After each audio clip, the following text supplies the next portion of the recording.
So, vault door. Look at those hinges. Triple glazed.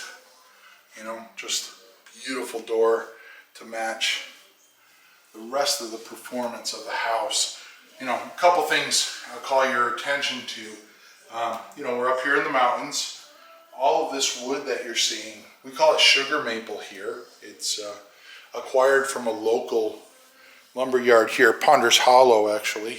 And also notice the transition here where we go right from concrete slab to some areas with the hardwood floor in a number of different areas here.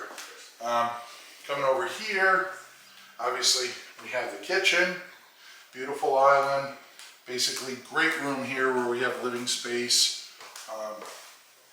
as well as the bar here and the kitchen here to live in. This space has a volume ceiling, and again, you know, the house, about 1,500 square feet.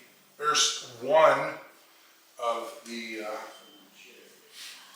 air handlers or heat pump systems. One thing I gotta tell you, so we're standing here and she says, hey, do you want a glass of maple water? And I was like, okay, what's maple water? So they actually tap the trees, and what you're seeing there is that is the maple, the water that's dripping out of the tree that you would boil up into maple syrup if we were to make it. But before you boil it, you have maple water. And I gotta tell you, I told her she should be I'd be tapping all these trees and selling that under, you know, their own Net Zero Springs maple water. This stuff is fantastic. But anyways, beautiful bar. Here you can see we have some beautiful cherry. We have it sitting on the stilts there, kind of floating and hovering above the cabinetry. We have our beams here. A lot of things we got from Ponders Hollow.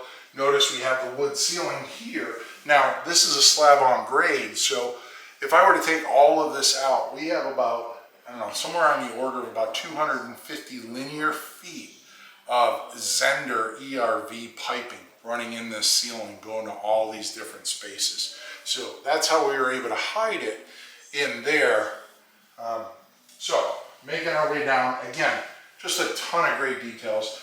The wife, just an avid artist. She does beautiful stuff. You can see we have that one there. We got this one on the wall here. If you want, you know, you can message me and I'll give you her name. I have actually pieces of her artwork in my house. And we got some for some other clients to put in their house. We have a stair here. The stair goes up to a little sleeping loft that we have up there. So it's about a twin bed size. So you can climb up there. So it's like the guest bedroom, if you will. The TV here, obviously in the little recess, but you know, here's that winter power plant. And like I said, this is a Reyes, and you know, a couple armloads of wood in there every day, and it is more than enough to heat the whole house here. And what's interesting is when we put the addition on here, which is the art studio and this connector piece, one of the things the homeowner wanted was, in the wall, we have one of the Panasonic Whisper fans that he basically just turns on in the winter time when this thing is going. So the heat rises, goes up into the sleeping loft, but the fan pumps it into the other room, and we'll see the vent there, and then that air is getting retrieved here. So you have this big kind of roundabout that we're moving the air. So here they have a little, you know, bar area here, some glasses and such. They're making some of their own homemade stuff there. We have some nice countertop here, nice panoramic window to see who's coming down the driveway, and then an even larger window, you know, out the back side here, south facing, so we can take in some of nature there. And then this is the art studio.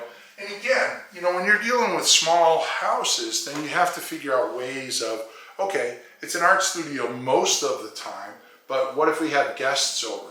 So we have a pocket door on the doorway over there, and we have 2 twin beds here that double as kind of day beds, but they can also be guest beds where we have this just absolutely gorgeous, you know, corner window here taking in nature. These are all triple glazed. We have all of our maple wood there. The contractor did a beautiful job. You know, we have some beautiful lights here that, you know, are faced with the wood there for night lights. And again, you know, I'll just throw Nancy a bone here with, you know, just a beautiful artwork. So she gets on her bike, she travels around the area, she takes snapshots of inspirations of all the old barns and pastures around here. And, you know, some of these are just absolutely gorgeous. Beautiful artwork she does here. And then of course her studio here where we can close it. We have another little sleeping loft up there. But again, tons of pictures you can see. She has her inspiration photos for the barns there that she then simply paints. So yeah, I mean, what a gorgeous space, you know, to come out here, be able to paint and do your thing. We're open to nature here. We have nice tilt-turn windows at the end with the nice panoramic glass making up the corner. You can paint all day, take a nap in the afternoon, wake up and finish your painting. So anyways, hopefully you enjoyed that. We'll take a quick jog upstairs. We'll take a look at the second floor and we'll finish up our tour out here at our Zero Energy house in the mountains. So I'm Steve Baczek, architect. This is our Zero Energy house. Long live our buildings.